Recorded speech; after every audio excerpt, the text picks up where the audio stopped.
다 함께 묵도하심으로 주일 예배 드리겠습니다.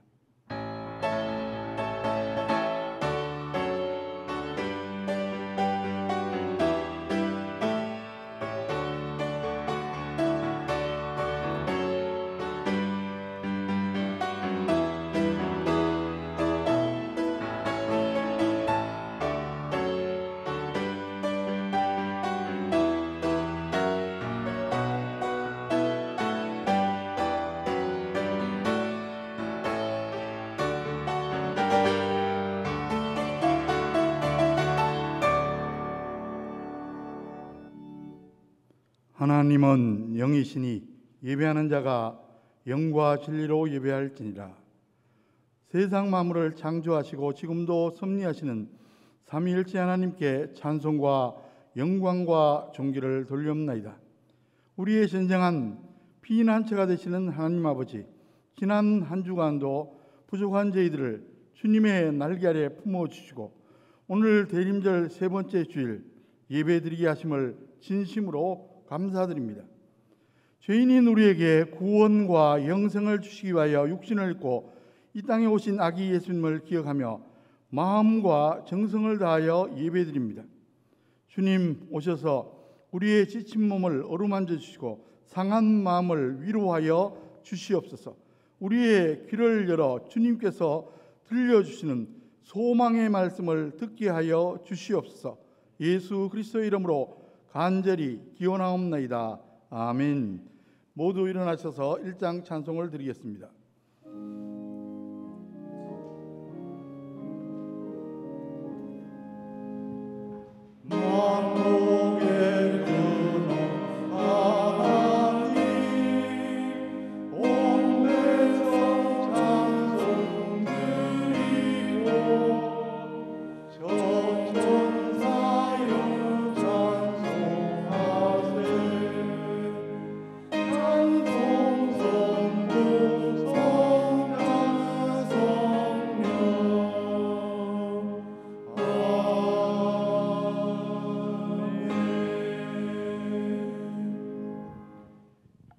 교동문은 제117번 구주광님 세 번째입니다. 함께 교독하시겠습니다.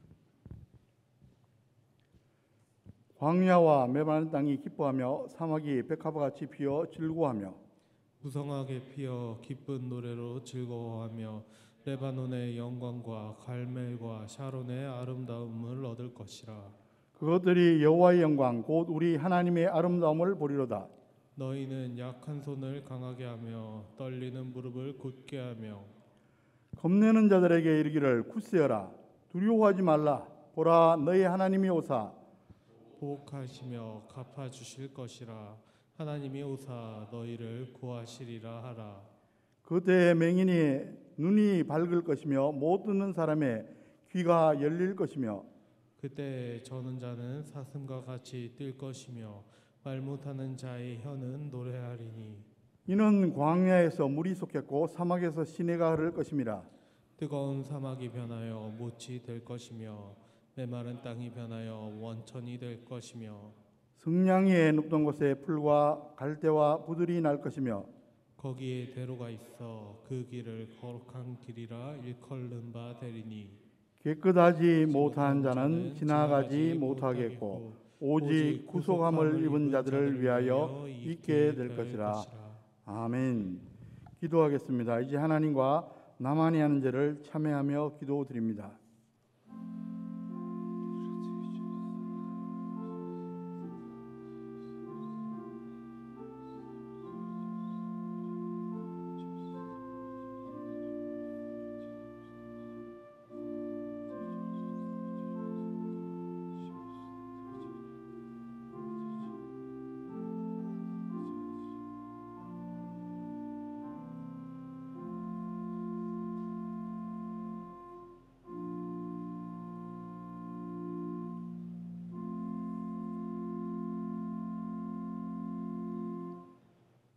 불꽃 같은 눈으로 사람의 마음과 생각을 두루 감찰하시는 전능하신 하나님 아버지, 앞에서는 그 어떤 죄악이라도 우리가 숨길 수 없음을 아나이다.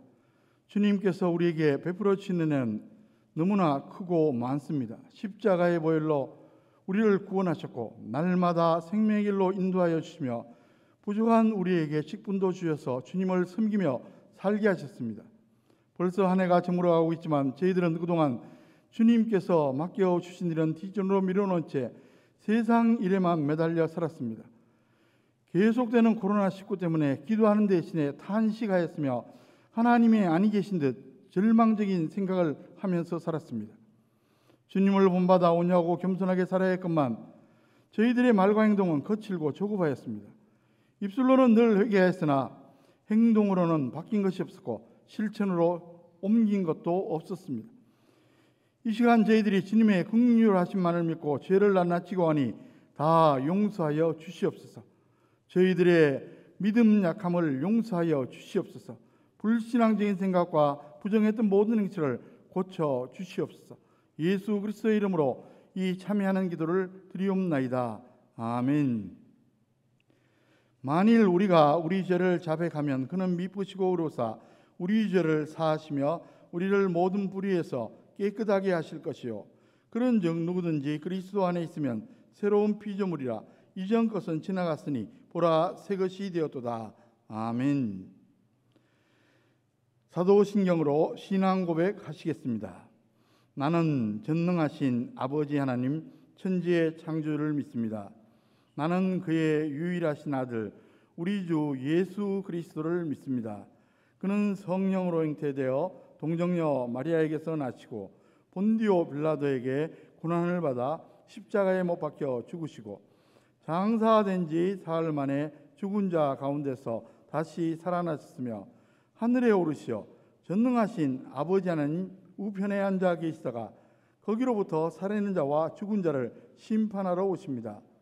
나는 성령을 믿으며 거룩한 공교회와 성도의 교제와 죄를 용서받는 것과 몸의 부활과 영생을 믿습니다. 아멘. 다 자리에 앉으셔서 찬송가 104장 곧 오소서 임마누엘 찬송 드리겠습니다.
하나님 우리 아버지 무소부재 전지전능하심에 감사를 드립니다. 오늘도 코로 호흡하게 하시고 살아 움직이게 하심에 더욱 감사를 드립니다. 전 세계가 코로나19로 인하여 어려움을 당하는 중에도 마스크를 쓰고 예배에 참석할 수 있는 은혜를 베풀어 주심에 감사와 찬양을 드립니다. 우리의 연약함을 보시고 불쌍히 여겨 주시옵소서. 지금은 차디찬 추운 겨울입니다. 동물들은 동면과 겨우살이 준비들로 생존 위기에서도 자연의 이치대로 잘 순종하는 것을 볼 때마다 하나님의 형상을 닮은 저희들은 교만하고 아집에 물들어 순종보다는 악행을, 사랑하기보다는 욕망을 향하여 달려가는 세태를 볼 때에 예수 믿는 자들이 등불이 되기는커녕 오히려 제약의 길로 앞장서서 달려가오니 한탄과 애통함에 어찌할 바를 몰라 예수 십자가 앞에 엎드립니다. 예수 십자가 보혈로 깨끗하게 씻어 주옵소서. 물과 성령으로 거듭나게 하시사 전도하게 하시고 기도하게 하시고 예수 사랑 가지고 모든 이들을 사랑하게 하시사 나누게 하옵시며 죄로 물든 저들을 구원의 방주로 자한교회로 인도하게 하여 주시옵소서. 오늘도 주의 종을 세우시고 말씀을 듣게 하심을 감사드립니다. 그의 건강을 지켜 주옵시고 그의 가정 대수사도 책임져 주옵소서. 또한 그의 기도를 들으시고 응답하시사 열매 맺게 하옵소서. 하나님의 나라에 합당한 성령의 9가지 열매로 나타나게 하여 주옵소서.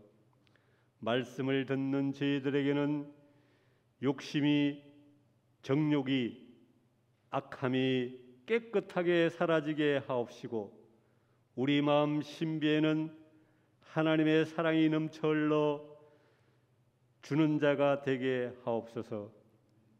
풍파많은 세상에서 살아가기가 정말로 힘이 듭니다. 약속하신 보혜사 성령을 보내주시어 우리의 연약함을 돕게 하옵시고 강하고 담대함을 주시옵소서. 세상 끝날까지 함께하여 주옵시며 저 천국까지도 함께 동행 인도하여 주시옵소서. 오늘 주시는 말씀으로 여호수아 갈렙과 같이 담대하고 큰 믿음을 주시사 승리하는 인생, 하나님의 나라에 충성된 일꾼들로 살게 하여 주옵소서. 오늘도 준비한 찬양을 드립니다. 받아 주시옵소서. 저들의 수고가 빛을 발하게 하시고 알게 모르게 수고하는 장안의 모든 근속들에게 어디에서나 성전을 향하여 행하는 그 기도를 들으시고 응답하여 주시옵소서. 우리의 건강도 가정도 나의 모든 것 하나부터 10까지 성령님께 맡깁니다. 성령 충만함으로 내려 주시옵소서. 또한 세상 끝날까지 함께 동행하여 주시옵기를 간절히 원하옵고 하나님의 나라가 이 땅에서 반드시 이루어지기를 간절히 원하며 우리 주님 예수 이름으로 기도 올려옵나이다. 아멘.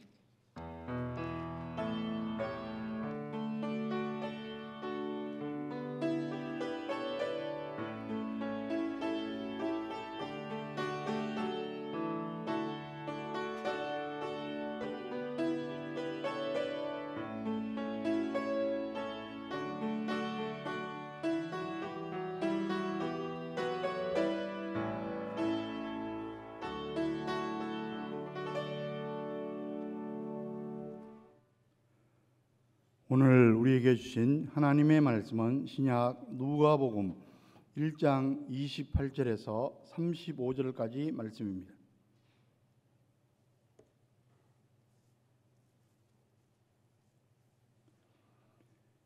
그에게 들어가 이르되 은혜를 받은 자여 평안할지어다.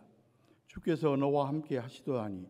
처녀가 그 말을 듣고 놀라 이런 인사가 어찌함인고 생각하며 천사가 이르되 마리아여 무서워하지 말라. 내가 하나님께 은혜를 입었느니라. 보라 내가 잉태하여 아들을 낳으리니 그 이름을 예수라 하라. 그가 큰 자가 되고 지극히 높으신 이의 아들이라 일컬어질 것이요 주 하나님께서 그 조상 다윗의 왕위를 그에게 주시니 영원히 야곱의 집을 왕으로 다스릴 것이며 그 나라가 무궁하리라. 마리아가 천사에게 말하되 나는 남자를 알지 못하니 어찌 이 일이 있으리이까. 천사가 대답하여 이르되 성령이 내게 임하시고 지극히 높으신 이의 능력이 너를 덮으시리니 이러므로 나실 바 거룩한 이는 하나님의 아들이라 일컬어지리라. 아멘.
아멘.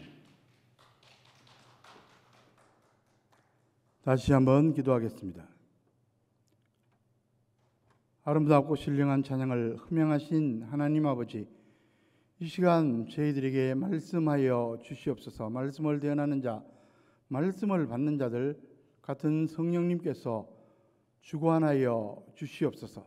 예수 그리스도의 이름으로 간절히 기도하옵나이다. 아멘. 여러분, 이런 사람이 있습니다. 그는 정치범으로 종신형 선고를 받았습니다.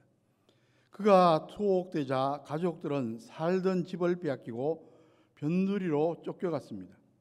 면회와 편지는 6개월에 한 번만 허용되었습니다. 4년 되던 해에 어머니가 돌아가셨고 그 이듬해에는 아들이 교통사고로 세상을 떠났습니다. 하지만 장례식에 참석할 수가 없었습니다. 인간적으로 절망 그 자체였습니다. 그는 생각했습니다. 어떻게 하면 살아남을 수 있을까? 교도소장에게 허락을 받아 텃밭을 가꾸기 시작했습니다. 새싹이 트고 꽃이 피고 열매가 맺히는 거 보고 희망이 생겼습니다. 14년이 흘렀습니다. 딸이 결혼을 해서 낳은 아기를 데리고 면회를 와서 아기의 이름을 지어달라고 했습니다. 그는 아무 말 없이 호주머니에서 꼬깃꼬깃 구겨진 종이 쪽지를 건네주었습니다. 이런 글씨가 적혀 있었습니다. 그의 부적으로 아주위, 희망이란 말이었습니다. 그 후 13년이 더 흐른 후 극적으로 초록합니다. 무려 27년간 옥살이를 하고 71세의 나이에 풀려난 겁니다. 여러분, 그는 제가 자주 언급하는 사람입니다. 그는 넬슨 만델라입니다. 졸업 후 남아공 최초의 흑인 대통령이 됩니다. 흑백 분리 정책을 실패하고 진실과 화해위원회를 결성하여 용서와 화해로 과거사를 청산합니다. 그 공로로 1993년 노벨 평화상을 수상하게 됩니다. 사람들이 그에게 물었습니다. 어떻게 감옥에서 27년을 견딜 수가 있었습니까? 그는 담담하게 대답했습니다. 절망의 감옥에 가두는 것은 바로 당신 자신입니다. 감옥에서라도 희망을 가꾸면 그 누구도 그 희망을 꺾을 수 없습니다. 나는 한순간도 희망을 버린 적이 없습니다. 여기서 우리는 중요한 교훈을 얻을 수 있습니다. 어떤 경우에도 희망을 버리지 않으면 결국은 승리할 수 있다는 사실입니다. 물론 근거 없는 낙관으로 희망 고문을 하는 것은 금물입니다. 그저 막연히 괜찮을 거야, 아마 잘 될 거야, 이런 말을 남발하면 오히려 고통이 가중될 우려가 있습니다. 스톡데일 패러독스라는 말이 있습니다. 심리학 용어인데 경영학계에서도 사용되는 말입니다. 그 유래가 있습니다. 월남전 당시 미 해군 전폭기조종사 제임스 스톡데일 대령, 후일에는 장군이 되었습니다. 제임스 스톡데일 대령의 이야기입니다. 그는 전투 중에 포로가 되어 8년간 억류되어 있다가 극적으로 풀려납니다. 고문을 이겨내고 승리한 전쟁령으로 칭송되는 인물입니다. 그런 많은 포로들이 사망한 이유를 이렇게 밝혔습니다. 근거 없는 희망으로 기대를 걸다가 거듭 실망한 나머지 결국은 죽고 말았다는 것입니다. 이번 크리스마스에는 풀려날 거야. 이번 부활절에는 풀려날 거야. 이런 식으로 희망을 가졌지만 번번이 좌절되었습니다. 반면에 자신은 희망을 갖되 냉혹한 현실을 직시하고 대비했기 때문에 살아남을 수 있었다고 증언했습니다. 그러니까 근거 없는 희망은 금물이라는 것입니다. 여러분, 우리는 지금 너무나 어려운 시대를 살고 있습니다. 기본적으로 인생이 험한 세상을 살아가는 것이기에 항상 힘들지만 코로나19까지 겹쳐서 1년 내내 고통을 당하고 있습니다. 백신과 치료제가 곧 나올 것처럼 각종 매체가 보도를 쏟아놓고 있지만 언제 사용할 수 있을지 정확히 모릅니다. 게다가 그 안정성을 누구도 장담하지 못하고 있습니다. 아주 잘 돼서 코로나19를 물리친다고 해도 더 센 녀석이 올지도 모릅니다. 그뿐 아닙니다. 어디 세상의 어려움이 바이러스 문제뿐이겠습니까? 기본적으로 인생은 생로병사인데다가 세상은 종말이 가까워질수록 사건, 사고, 그리고 재앙이 많아질 게 뻔합니다. 이런 생각을 하다 보면 마음이 답답해집니다.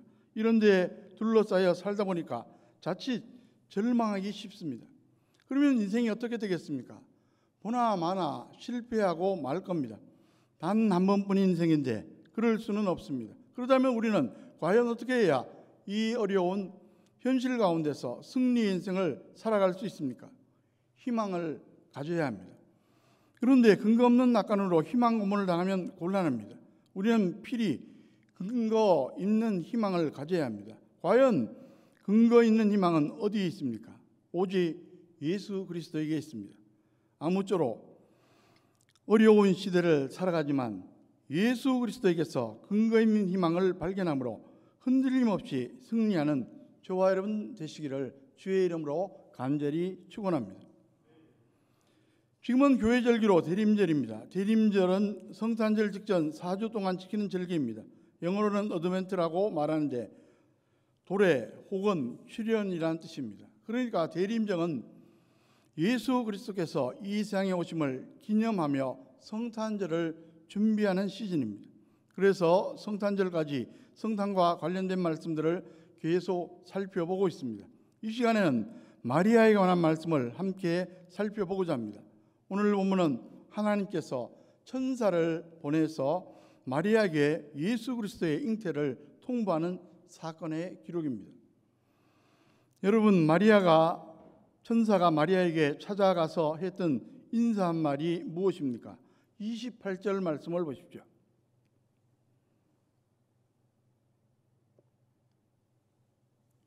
그에게 들어가 이르되 은혜를 받은 자여 평안할지어다. 주께서 너와 함께 하시도다니. 마리아는 은혜를 받았다는 말이 구체적으로 무슨 뜻인지 몰라 당황했습니다. 그런 마리아에게 천사가 재차 말합니다. 30절 말씀을 보시면 천사가 이르되 마리아여 무서워하지 말라. 내가 하나님께 은혜를 입었느니라. 천사는 재차 마리아가 은혜를 받았다는 말을 했습니다. 여러분, 은혜가 무엇입니까? 우리가 자주 사용하는 말인데 무슨 뜻입니까? 값없이 주시는 하나님의 선물입니다. 자격이나 공로가 있어서 주는 보상이 아니라 거저 베풀어 주시는 호의입니다. 특별히 마리아가 받은 은혜의 내용은 구체적으로 무엇입니까? 천사가 설명해 줍니다. 31절, 32절 상반절 말씀을 보십시오. 보라, 내가 잉태하여 아들을 낳으리니 그 이름을 예수라 하라. 그가 큰 자가 되고 지극히 높으신 이의 아들이라 일컬어질 것이요. 보통의 경우에 처녀에게 아들을 잉태한다는 말은 청천벽력 같은 소리입니다. 그러나 그가 하나님의 아들이기 때문에 큰 은혜입니다. 하나님의 아들을 잉태하는 것은 큰 축복이요 영광입니다. 이것이 얼마나 대단한 일인지 엘리사벳의 말을 통해 가늠할 수가 있습니다. 엘리사벳은 불임 여인이었습니다. 나이 들도록 자녀가 없었습니다. 그런데 하나님께서 그녀에게 아들을 잉태하게 해 주셨습니다. 그 아들이 바로 세례 요한입니다. 엘리사벳은 제사장 사가랴의 부인이고 나이도 많습니다. 그런데 나이도 한참 어린 마리아가 찾아오자 뭐라고 인사합니까? 오늘 본문은 아니지만 누가복음 1장 43절에 보면 내 주의 어머니가 내게 나오니 이 어찌 된 일인가? 그 당시 지전 높은 제사장 사모님이 어린 소녀에게 내 주의 어머니라고 부릅니다. 그리고 친히 찾아온 것에 대해 황송하게 생각합니다. 엘리사벳이 성령 충만한 가운데 마리아가 잉태한 아이가 하나님의 아들인 것을 깨달았기 때문입니다. 마리아가 하나님의 은혜로 존귀한 사람이 된 겁니다. 마리아 자신도 이런 과정을 겪으면서 자신이 얼마나 큰 은혜를 받은지 깨닫고 하나님께 감사하며 찬양합니다. 그 노래가 유명한 마리아 찬가인데 그 첫 부분을 보면 이렇게 노래합니다. 누가복음 1장 46절에서 48절까지 말씀을 보면 마리아가 이르되 내 영혼이 주를 찬양하며 내 마음이 하나님 내 구주를 기뻐하였으면 그의 여종의 비천함을 돌보셨습니다. 보라, 이제후로는 만세에 나를 복이 있다 일컬으리로다. 마리아는 자신이 비천한 사람인데 하나님께서 그렇게 큰 은혜를 베풀어서 너무나 황송해하고 또 감사하고 있습니다. 정말로 자신이 노래한 대로 만세에 오고 오는 모든 세대에 복 있는 사람입니다. 한마디로 세상에서 가장 복된 사람이 된 것입니다. 여러분 생각해 보십시오. 성경 인물들을 통틀어 그리고 인류 역사상 모든 인물들을 통틀어 가장 복되고 영광스러운 인물이 누구인지 당연히 마리아입니다. 그녀는 자기 몸속에 직접 하나님의 아들을 잉태한 사람입니다. 성경에 많은 이적들이 나오지만 마리아만큼 큰 이적을 직접 체험한 사람은 없습니다. 처녀의 몸으로 하나님의 아들을 잉태한 이적보다 더 큰 게 어디에 있겠습니까? 그리고 하나님의 아들을 품에 안고 기른 사람입니다. 하나님의 아들이 어머니라고 불렀던 사람입니다. 여러분, 잠시 유의사항을 말씀드립니다. 우리 개신교에서는 마리아를 과소평가하는 경향이 있습니다. 반면 가톨릭에서는 지나치게 과대평가하는 경향이 있습니다. 가톨릭에서는 너무 높여 신성한 존재로 보고 있습니다. 무죄하다는 등, 무죄하니까 죽지 않고 승천을 했다는 등, 하나님의 어머니라는 등, 그녀를 통해 기도할 수 있다는 등 비성경적인 주장들입니다. 여러분, 마리아 역시 한 인간에 불과하고 예수님을 통해 구원받아야 하는 죄인입니다. 예수님이 탄생한 후에는 요셉과 두 사람 사이에 자식을 열어두기도 했습니다. 마리아의 신격화는 잘못된 것입니다. 그러다고 너무 소몰이하면 안 됩니다. 마리아는 모든 그리스도인들에게 신앙의 본을 보여주신 분이기 때문입니다. 하나님의 아들 구세주를 잉태한 분이고 이 일을 감당함으로 인간 중에 가장 영광스러운 존재가 된 것은 엄연한 사실입니다. 그러면 마리아가 특별히 대단한 조건이 있어 이런 축복과 영광을 얻었습니까? 전혀 그렇지 않습니다. 마리아는 한마디로 표현하면 산골 처녀에 불과합니다. 그녀가 살던 곳은 갈릴리 나사렛이었습니다. 이스라엘 지도를 펼쳐놓고 보면 갈릴리는 북쪽에 위치한 지방으로 산악지대인 동시에 국경지대입니다. 과거 이방 민족의 침략이 자주 있어서 이방인들과 피가 섞인 사람들이 많았습니다. 그래서 성경을 보면 이방의 갈릴리라는 표현이 나옵니다. 그 중에서 나사렛은 깊은 산골입니다. 오죽 형편없는 곳이면 나다나엘이 예수님에 관해 처음 들었을 때 퉁명스럽게 나사렛에서 무슨 선한 게 나오겠느냐 이렇게까지 말했겠습니까? 이처럼 마리아는 인간 조건으로 보면 내세울 게 하나도 없는 사람입니다. 오히려 멸시받고 천대받을 만한 조건들만 두루 갖춘 여인입니다. 그런데 하나님께서 그녀를 선택하고 큰 은혜를 베풀어 주셨던 겁니다. 그 당시 이스라엘에 많고 많은 사람들 가운데 명문 가문의 교수들이 수두룩했을 텐데 하나님께서는 왜 마리아를 선택하시고 그 크신 은혜를 베풀어 주셨습니까? 그 중심에 믿음을 보셨기 때문입니다. 여러분 꼭 기억하시기 바랍니다. 하나님께서는 인간 조건으로 사람을 차별하지 않으십니다. 그러나 믿음은 차별하십니다. 마리아는 아무것도 갖고 있지 않았습니다. 나이도 어렸습니다. 그 당시 겨우 13세를 간 넘긴 나이였을 겁니다. 그러나 믿음만큼은 누구 못지 않았습니다. 어떤 믿음입니까? 마리아의 믿음의 특징이 여러 가지 있겠지만 그 중에 세 가지만 이 시간 살펴보고자 합니다. 첫째로 마리아의 믿음은 순결한 믿음입니다. 마리아는 예수님을 잉태할 당시 영혼도 육체도 순결한 상태였습니다. 오늘 본문 바로 앞절 27절을 보시면 마리아에 대한 간단한 소개가 나옵니다. 다윗의 자손 요셉이라는 사람과 약혼한 처녀에게 이르니 그 처녀의 이름은 마리아라. 그때 마리아는 요셉이라는 남자와 약혼한 처녀였습니다. 이 말이 무슨 뜻인지 정확하게 알려면 그 당시 유대인의 결혼제도를 조금은 이해해야만 합니다. 고대 이스라엘의 결혼제도는 대개 3단계로 진행되었습니다. 약정, 약혼 혹은 정혼, 결혼 등입니다. 약정, 약혼, 결혼 등입니다. 약정은 어렸을 때 부모들끼리 약속해 두는 겁니다. 약혼은 장성한 후 본인들의 동의로 결정하는데 그 기한이 1년쯤 됩니다. 약혼 기한에는 법적으로 부부와 같습니다. 하지만 그 기한 중에 순결을 철저히 지킵니다. 혹시 그 기한 중에 가늠하면 마을 사람들에 의해 죽임을 당할 수도 있습니다. 일종의 명예살인입니다.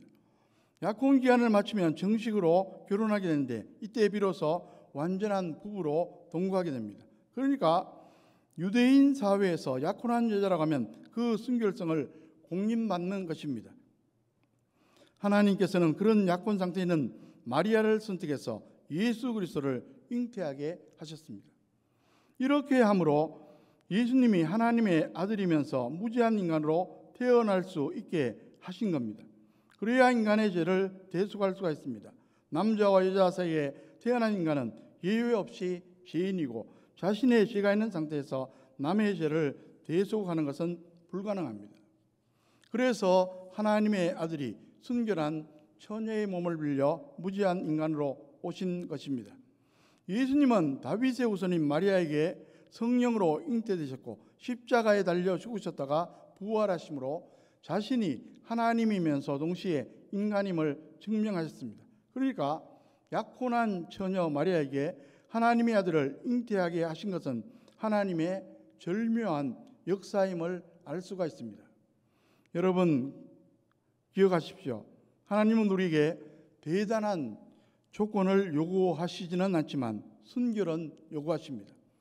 육체도 영혼도 순결하기를 기대하십니다.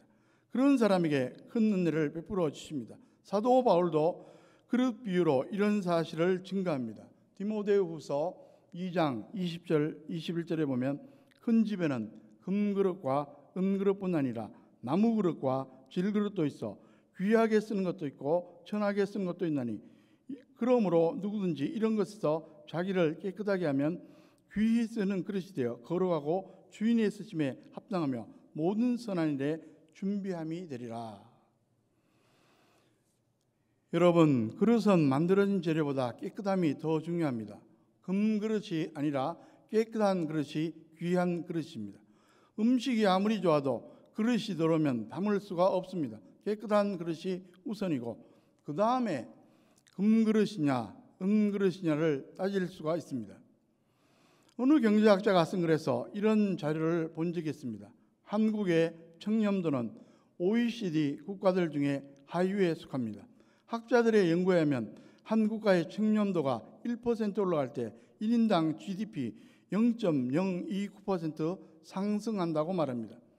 그리고 한국의 청렴도가 OECD 국가들의 평균 수준만 되어도 연간 경제 성장률이 4% 거뜬하다고 말합니다. 순결하면 성공도 이루어짐을 간접적으로 보여주는 자료입니다. 우리 그리스도인들은 그 무엇보다 몸과 몸의 순결에 우선순위를 두어야 합니다. 그럴 때 하나님께서 선택하시고 사용해 주십니다. 마리아를 보면 알 수 있습니다. 성경을 보면 하나님께서 귀하게 쓰신 분들은 한결같이 순결한 믿음의 소유자들이었습니다. 인간이 모두 죄인이지만 회개하고 죄 사함 받은 후에는 순결을 지켜야 합니다. 요셉, 다니엘, 에스더 등 모두 순결한 믿음을 가진 사람들이었습니다. 부디 저와 여러분들도 마리아처럼 순결한 믿음으로 하나님의 큰 은혜를 입으시기를 주의 이름으로 간절히 축원합니다. 둘째로 마리아의 믿음은 긍정의 믿음입니다. 여러분, 긍정의 믿음은 단순히 인간적인 면에서 적극적이고 긍정적인 마음을 가지는 것과는 다른 겁니다. 적극적 사고방식이나 마인드 컨트롤 등은 심리적인 것이지 신앙은 아닙니다. 긍정의 믿음은 자기 자신에 대해서가 아니라 하나님에 대해서 긍정하는 겁니다. 하나님의 실존에 대해, 하나님의 말씀에 대해, 그리고 하나님의 능력에 대해 긍정하는 게 바로 긍정의 믿음입니다. 천사가 마리아에게 와서 아들을 잉태하게 될 것이라고 통보하자 마리아는 어떤 반응을 보입니까? 34절 말씀을 보십시오.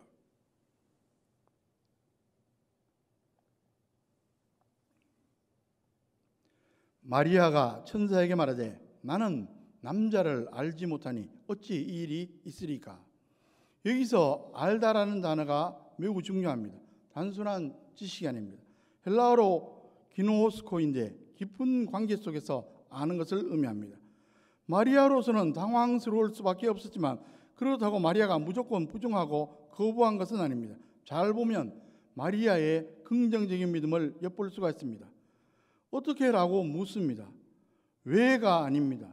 가능하다면 어떤 방식으로 가능하냐고 물은 것입니다. 그러자 천사가 설명해 줍니다. 35절 말씀을 보십시오. 천사가 대답하여 이르되 성령이 내게 임하시고 지극히 높으신 이의 능력이 너를 덮으시리니 이러므로 나실 바 거룩한 이는 하나님의 아들이라 일컬어지리라. 천사는 성령의 능력으로 하나님의 아들이 마리아의 몸에서 잉태될 수 있다고 대답합니다. 그리고 이해를 돕기 위해 구체적인 사례도 지시합니다. 친척 중에 엘리사벳 이야기를 해 준 것입니다. 오늘 본문 다음 절 36절부터 37절까지 말씀을 보시면 보라 내 친조 엘리사벳도 늙어서 아들을 배었느니라. 본래 임신하지 못한다고 알려진 이가 이미 6달이 되었나니 대저 하나님의 모든 말씀은 능하지 못하심이 없느니라. 친조 엘리사벳이 불임증하는 것을 마리아도 잘 알고 있었습니다. 그런데 하나님의 능력으로 임신을 했다는 겁니다. 물론 예수님의 형태와 많이 다르지만 불가능한 일이 하나님의 능력으로 가능해진다는 신뢰로 마리아에게 큰 격려가 되었으리라 생각합니다. 이와 같은 긍정의 믿음 가운데 하나님의 놀라운 역사가 나타납니다. 하나님의 말씀과 능력에 긍정할 때 기적이 일어나는 것입니다. 그래서 성경은 하나님의 말씀과 하나님의 능력에 긍정하라고 권면합니다. 고린도후서 1장 20절에 하나님의 약속은 얼마든지 그리스도 안에서 예가 되니 그런즉 그로 말미암아 우리가 아멘하여 하나님께 영광을 돌리게 되니라. 아멘은 진실로라는 의미의 부사입니다. 말씀에 예로 긍정하고 아멘으로 긍정하라는 말씀입니다. 그러면 놀라운 일이 일어납니다. 여러분, 우리 인간은 모두 죄인입니다. 죄인의 특징 중 하나는 부정적인 성향입니다. 부정적인 인간들끼리 모여 살다 보니까 세상에서는 온통 부정적인 말만 난무합니다. 한 사람이 성장 과정에서 17세까지 아니 너는 할 수 없어 이런 말을 평균적으로 15만 번이나 듣는다고 합니다. 반면에 그래 넌 할 수 있어 이런 말은 불과 5,000번 듣는다고 합니다. 비율로 보면 30대 1입니다. 이런 직이니까 사람들의 마음속에 할 수 없다는 생각이 강하게 심겨지는 것입니다. 이런 부정적인 성향을 극복하고 긍정적인 마인드를 가진 사람들이 결국은 승리하는 것입니다. 얼마 전 모 신문에서 10년 전의 사고를 회고하는 기사가 실린 것을 보았습니다.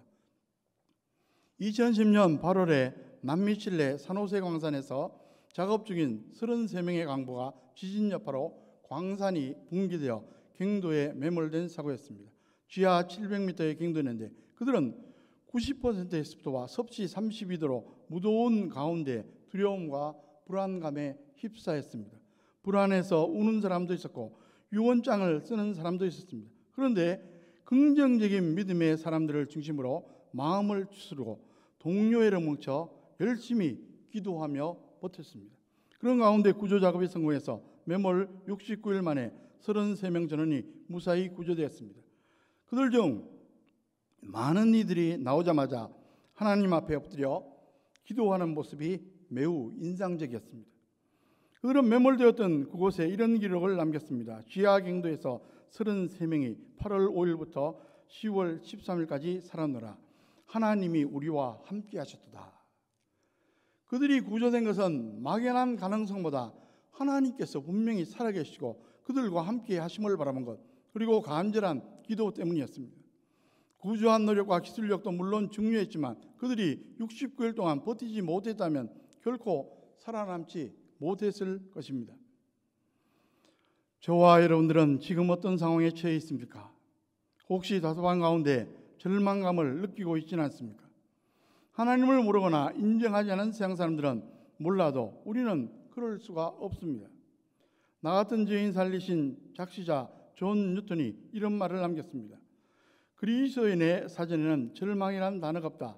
세상이 절망에 치달아고 말할지라도 우리는 희망을 노래할 수가 있어야 합니다. 아무리 어두운 밤이라도 아침이 되고 태양이 떠오릅니다. 때때로 태양이 떠올라도 하늘이 먹구름으로 어둡게 덮여 있을 수 있습니다. 그래도 먹구름 위에 태양이 금빛 광채로 빛나고 있음이 분명합니다.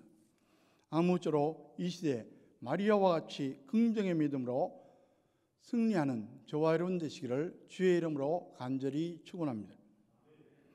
셋째로 마리아의 믿음은 순종의 믿음입니다. 하나님 뜻이라면 순종하는 믿음입니다. 더 나아가 헌신하는 믿음입니다.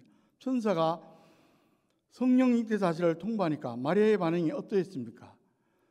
38절에 보면 마리아가 이르되 주의 여정이오니 말씀대로 내게 이루어지이다 하매 천사가 떠나가니라.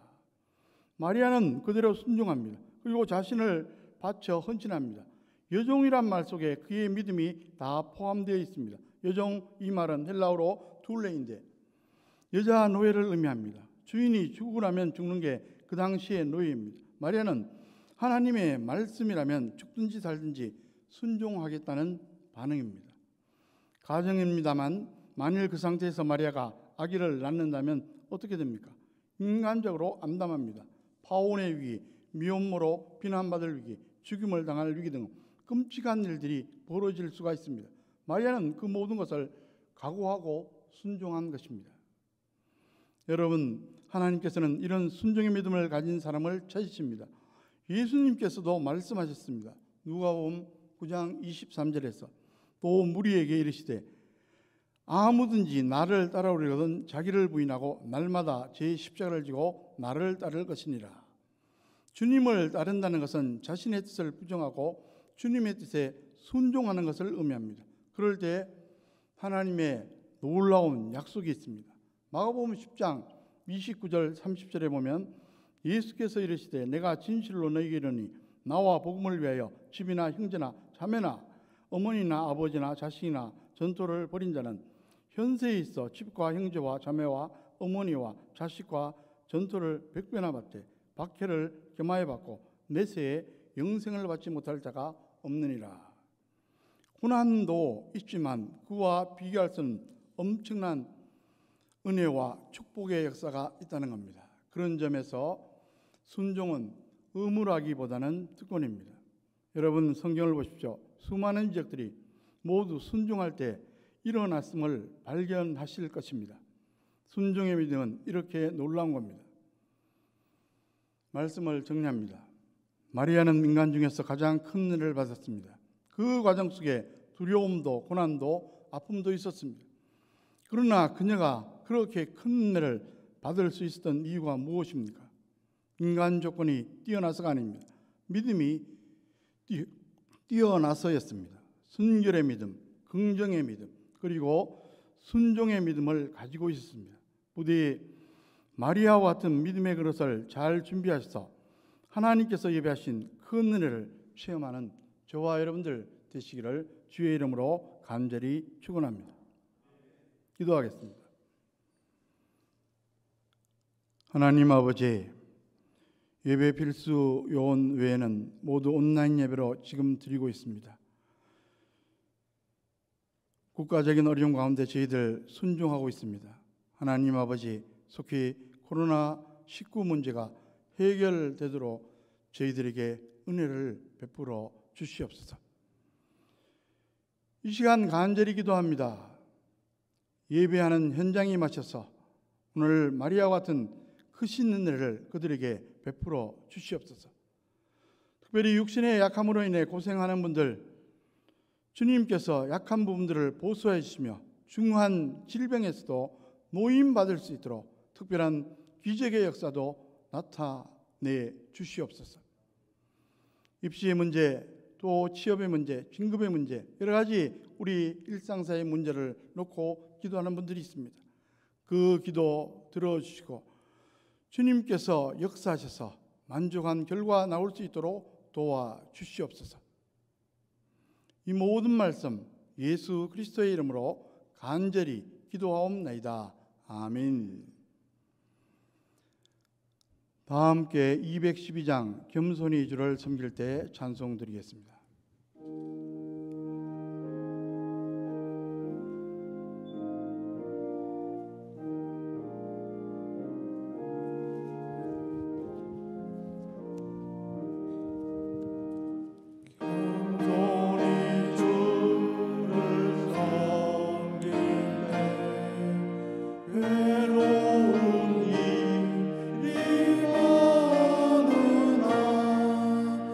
우주의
모두 일어나셔서 봉헌하시겠습니다.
온 인류의 역사를 주관하시며 우리 한 사람 한 사람 생사 화복을 주장하시는 전능하신 하나님 아버지, 지난 한 주간의 삶도 저희들을 보호하시고 인도해 주셔서 오늘 저희들 각자의 처소에서 예배드리게 하심 진심으로 감사드립니다.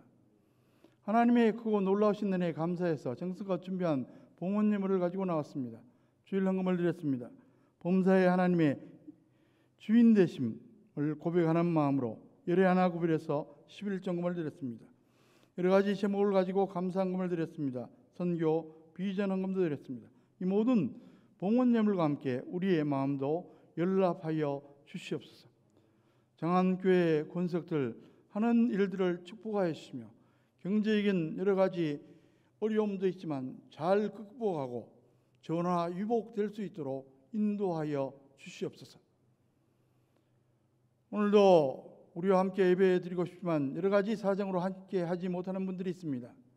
병원에 입원했기 때문에, 또 출장 중에 있기 때문에, 군문에 있기 때문에 여러 가지 사정으로 함께 하지 못하는 장안교회 권석들 주님께서 위로하시고 동행하여 주시옵소서. 질병에서 노임받을 수 있도록 역사하여 주시옵소서. 이 모든 말씀 예수 그리스도의 이름으로 간절히 기도하옵나이다. 아멘. 몇 가지 교회 소식 전하겠습니다. 환우들을 위해서 계속 기도해 주시기 바랍니다. 수험생들을 위해서도 기도해 주시기 바랍니다. 회계 감사가 있습니다. 각 부서는 장부 통장 영수증을 구비하여 교육자실로 제출해 주시기 바랍니다. 모두 일어나서 찬송가 499장 4절 찬송 드리겠습니다.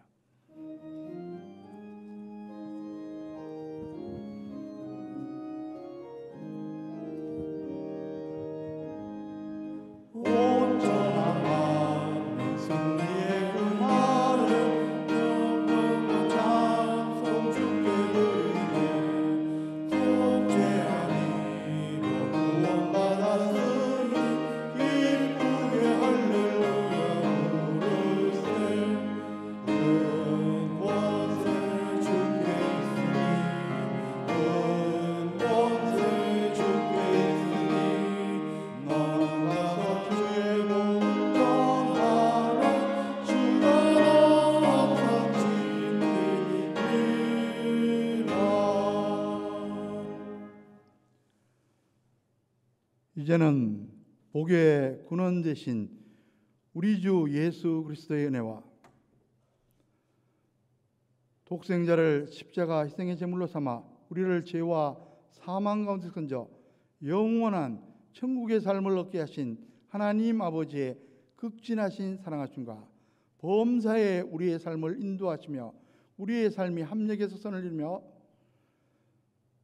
형통하도록 도와주시는 성령님의 교통하심과 축복하심이 예배드리는 모든 심령들 위해, 그들의 가정과 자녀 후손들을 위해, 장안교회 권석들 지금 어느 곳에 어느 형편에 있든지 간에 태중에 있는 심령일지라도 지금부터 영원토록 함께 하시기를 간절히 축원하옵나이다.